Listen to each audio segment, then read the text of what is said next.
Hey guys, guess what? Out of all of the plagiarism allegations lobbed by Min Hee-jin to other label mates within the HYBE umbrella and empire, after all of the press conferences, after all of the tears, after all of the histrionics regarding, oh, New Jeans is being copied, guess who actually is facing formal procedures about plagiarism? Yes, ADOR, New Jeans, Min Hee-jin for the song Bubblegum. If you look at some previous videos that we made in May, I believe, we went over the controversy online where a lot of netizens were comparing Shakatak's Easier Said Than Done, made in 1982, and Bubblegum, the new release by New Jeans. And yes, remember I tweeted Shakatak and I said, hey, you might want to look into this. And they said like, oh yeah, we will definitely look into it because it is very similar. So we just got word from an exclusive report by a reporter at Munhwa Ilbo, it's a newspaper in Korea, that there have been legal proceedings going on over the past month regarding plagiarism. And they want damages. Damages means like they want ADOR, Min Hee-jin, whoever's culpable in this to pay up.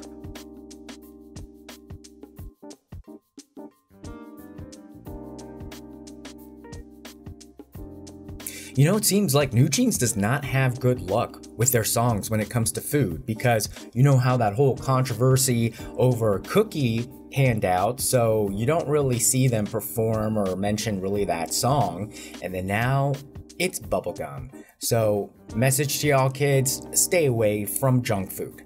But in all seriousness, so Shakatak has been still performing and touring. They have a pretty big fan base in Japan, and netizens really right off the bat after Bubblegum got released were quick to point out this sounds really similar to Shakatak's Easier Said Than Done. And so Shakatak is a Euro jazz funk band that really did encapsulate and does encapsulate that 80s sound. So that kind of transition from disco to the 80s where, like, you know, when you, I guess, dance to that kind of music, it's like a lot of arm movements, like kind of, you know, like that kind of like wavy chill kind of, it's a vibe. It's a total vibe. And so their song, Easier Said Than Done, is represented by Wise Music Group. And I guess if I looked into the company, and it's a pretty big consortium, I would say, of intellectual property holders, and they really focus in on the classical music sector. So they have labels underneath them, they represent artists, and they do sheet music. And so they're focusing on a bit of the classical music, but then they also focus on pop music, but it looks like pop music that has a little bit more of a vintage to it. So in a way, like it seems like, you know, if it's not going to be like the, you know, huge mega music conglomerates, that space that is still there where artists need to be represented, this place looks like one of the big dogs. And so they're based in the UK, and they hired a Korean lawyer. They sent letters out to 6 different entities, including HYBE, ADOR, Sony Music, Korea Music Copyright Association, and Sony Music Hong Kong. And they said that, look, y'all need to, first of all, fess up that you plagiarized and respond within 7 days. And so this happened actually a month ago, June 17th. And then within 7 days, ADOR did respond, June 21st. And remember now, ADOR is controlled by HYBE. We'll get into why that might be a good thing or a bad thing in a little bit. But they refuted these claims that Bubblegum was merely from like similar because of sampling. And that was like, you know, a lot of the bunnies were trying to gaslight us during that time, saying like, oh, well, even if it sounds similar, they were just sampling, and sampling is now, like, you know, it is a formal process. So if you want to pull, let's say, like a riff or like a, you know, anything that makes it sound like, okay, that is definitely like a copy, like not the whole thing, but maybe portions of your song from a song that we know, they have a formalized way of paying for the rights or licenses for sampling. But apparently Bubblegum did not show up in any of the records of registered sampling, which means that ADOR did not pay for the rights to even sample the song. Now, if you listen to Bubblegum and you listen to Shakatak, it seems like a little bit more than sampling. And this is gonna be a really eye-opening case in terms of how far can you get with a plagiarism claim in the legal system and actually sue for damages, you know, to get compensation. You know, what kind of evidence do you need? What bar does it have to pass? And what laws are on the books where this can be applicable? And in particular, within the Korean justice system. So this will be very eye-opening to see whether they have to 100% make all the claims here in Korea, or if there's some sort of, because the music industry is so global, can they find some other place to make this case and shut down the song? Because, oh yes, one of the demands, because in the letter, they had some demands, and they want ADOR or HYBE or Miss co-CEO Min Hee-jin and New Jeans to stop selling the song. They want stop selling the song. They said change the ownership of the song. They want a profit and loss statement for the song. You know, they want to know how much money did this song make so we could divvy up the revenue. And they want damages from Shakatak. So remember, I was just like, back then, I was like, I hope there's at least one real salty member of Shakatak who was gonna press this and then, you know, go to their bosses and then, you know, see how this can, you know, all play out. And I guess they did. Now, why are we hearing about this now? Who knows? Maybe they were a little bit quiet of it, and, you know, sometimes you guys are saying like, hi, you're so pro HYBE about, like, aren't they doing media plays or something? So this does kind of seem to me like either nobody really, you know, dug and found out, because these are lawyerly letters. There's not, they didn't go to court yet, so it's not in the public sphere. It literally would be just like, you'd have to have been in the mailroom, or you're within HYBE, or you're within Wise Music Group, and you'd have to be one of the leakers to even, you know, tell the public that this was going on. So it does seem like at this point that a HYBE or ADOR perhaps gave this exclusive story to the reporter at Munhwa Ilbo, because at least what we do know is that it was an exclusive. This was the only reporter, the only news outlet that reported on it. By the time this goes out to you guys a day ago, or not even 48 hours ago. And so after that, a lot of the other media picked up on it and was reporting based off of the exclusive report by Munhwa Ilbo. And so ADOR did make an official response. And remember, ADOR now is controlled by HYBE. So you could kind of think of ADOR's response as HYBE's response. And they said that the letter sent by Shakatak's legal representative was received, we answered it, and they said that we don't believe that Bubblegum used Shakatak's composition without permission, and ADOR wants Shakatak's side to present a credible analytical report with clear evidence of the accused copyright infringement. So again, like I said, this hasn't gone to court. This was just like one of those lawyerly letters, like, you know, these intimidating lawyerly letters. And they got a Korean law firm to do that because all of this is in the jurisdiction of Korea at the moment. And so, and of course, the Korean legal system can, you know, create force by the law for ADOR to move one way or the other and force compensation one way or the other. But these things are always very tricky because they're all the way over in the UK, so they can't like sue them in the UK court unless there is probably like some significant financial entity that HYBE has over there, which most likely not. So one of the examples that we've seen here is that the Korean Supreme Court in the past, over the whole Japanese occupation and enslaving Korean people during World War II and even before then, ruled like a few years ago in favor of the victims.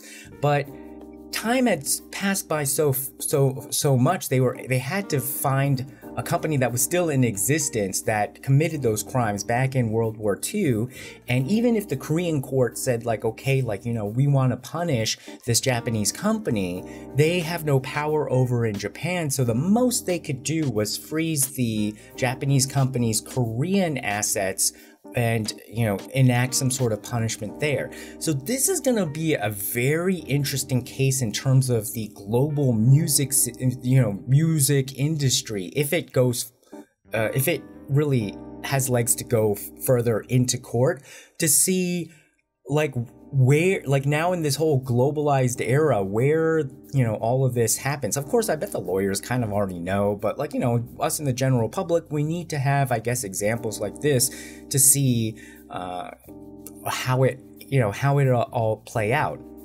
Now, so ADOR sent that back in June 21st, so it's been weeks, and so ADOR HYBE has not received a response from Shakatak's side outlining all of the analysis, but they said that they're going to, you know, definitely give the full analytical report.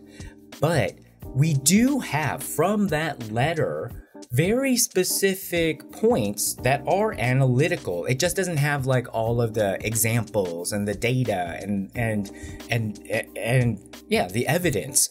So I think ADOR is trying to see like, well, let's see how much evidence they have, and their lawyers will definitely be able to know whether this evidence is going to win or lose in court, and then they're probably just, you know, delaying it a little bit to see whether that would work out. But let's go over what most likely is going to come to ADOR and HYBE as the analytical evidence, because they basically gave like an executive summary point by point of how much of the bubblegum song Shakatak side thinks New Jeans, ADOR, copied.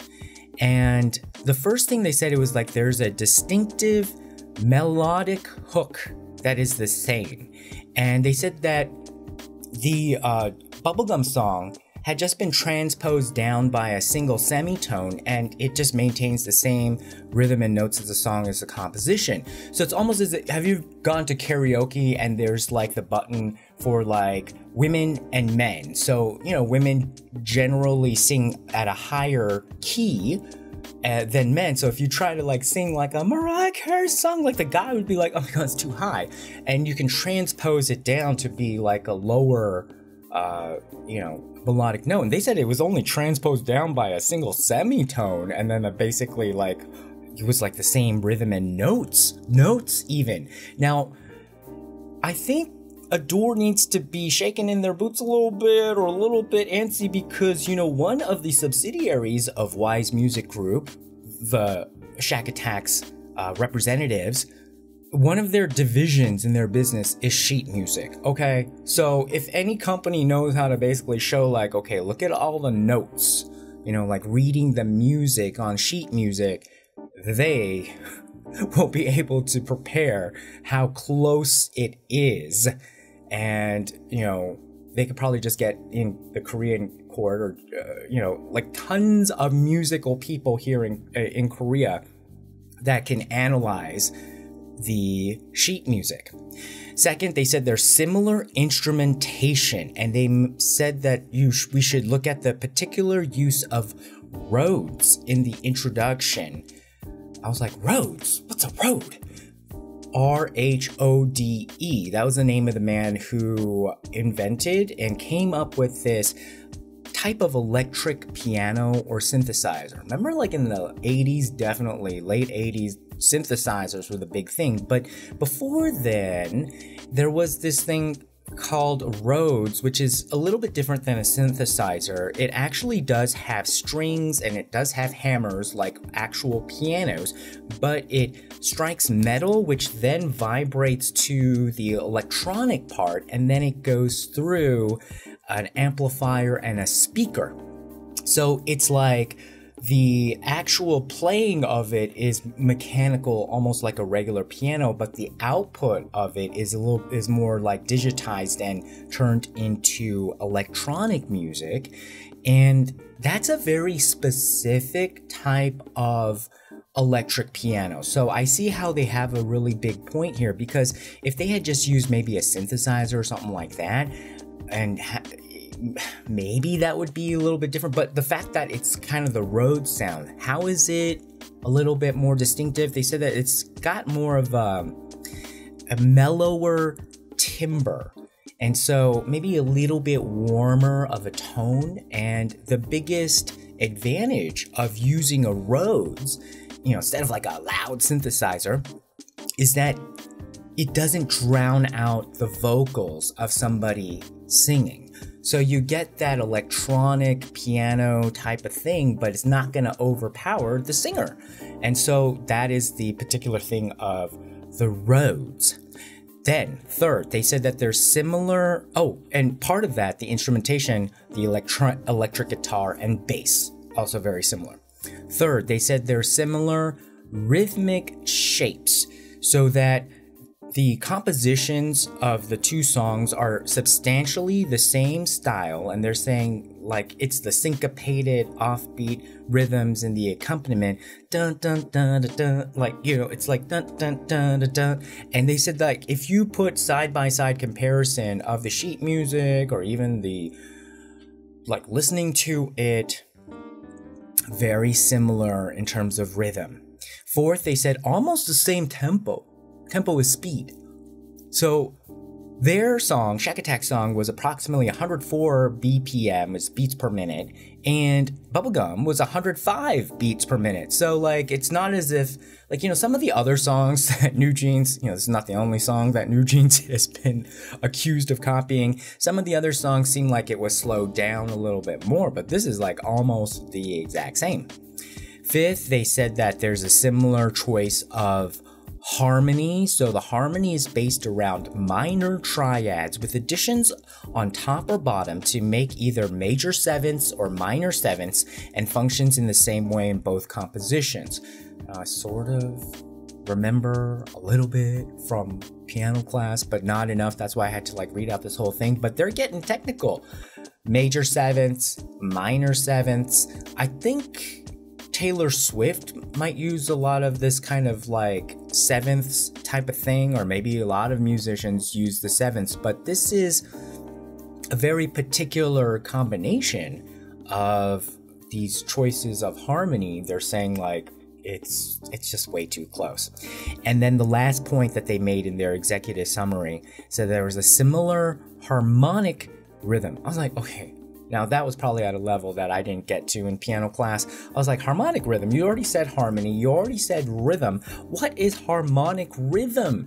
And so harmonic rhythm is at the rate at which the chords change or progress in a musical composition. So you have like the harmony, they're saying that the harmony is like the same. And let's say like they slow down like the pace of the harmony. So that would be a little bit different. But they're saying like even the pacing of like when you change from this chord to this chord to this chord to dun dun dun dun, dun, it's not dun dun dun dun dun. It's like it's the same. It's like dun dun dun dun dun. And so they're saying that the harmonic rhythm is also the same. So now, if you're a musical expert, please let us know what else is there in a song that could be different. Like, didn't they cover like almost every single area of a song that could be copied, and they're claiming that they copied? So I think that might also be what they're preparing for, because I bet this is not the first time in the rodeo that they've thought of this or even done this over at Wise Music Group. And I think they kind of covered everything that makes up a song. However, I think Min Hee-jin may be saying like, yeah, but where's the brand deal? The brand deal is different in this song, so therefore we can't be plagiarizing, because did you get a modeling contract associated with this song? I don't think so. So, I think that's the way our brain might be working. And I don't think that's going to work in terms of a musical plagiarizing of it all. Now, this song, though, of course, wasn't written by Min Hee-jin, but she oversaw ADOR, and ADOR hired the musical composers, and so the letters that outlined exactly who they are saying wrote this song is 250, Oscar Bell, Sophie Simmons, and Gigi. I don't know, I mean, we talked a little bit about 250, but I don't know who the other people are. So, obviously they're not the Bell, Simmons, Gigi, they're not Korean. So we'll see like how this, how does this work? I'm very curious to see about who's going to be culpable. But at the end of the day, they're not going after the composers. They're going after the ADOR and the music distributors and the Korean Musical Copyright Association. And so now I think this puts HYBE in a very interesting precarious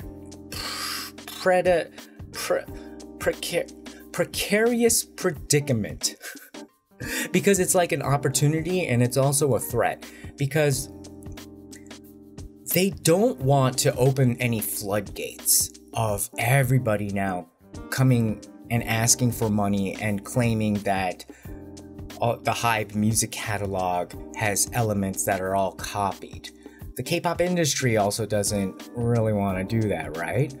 However, they control ADOR, and they have this very golden opportunity right now to basically get rid of Min Hee-jin. Remember, we were going over parts of her contract, and the parts of her contract where she could get fired before her 5 years are up and have her stock options get canceled is if she makes financial damages to ADOR, not to HYBE, but to ADOR in the amount of about $750,000 US or shibok.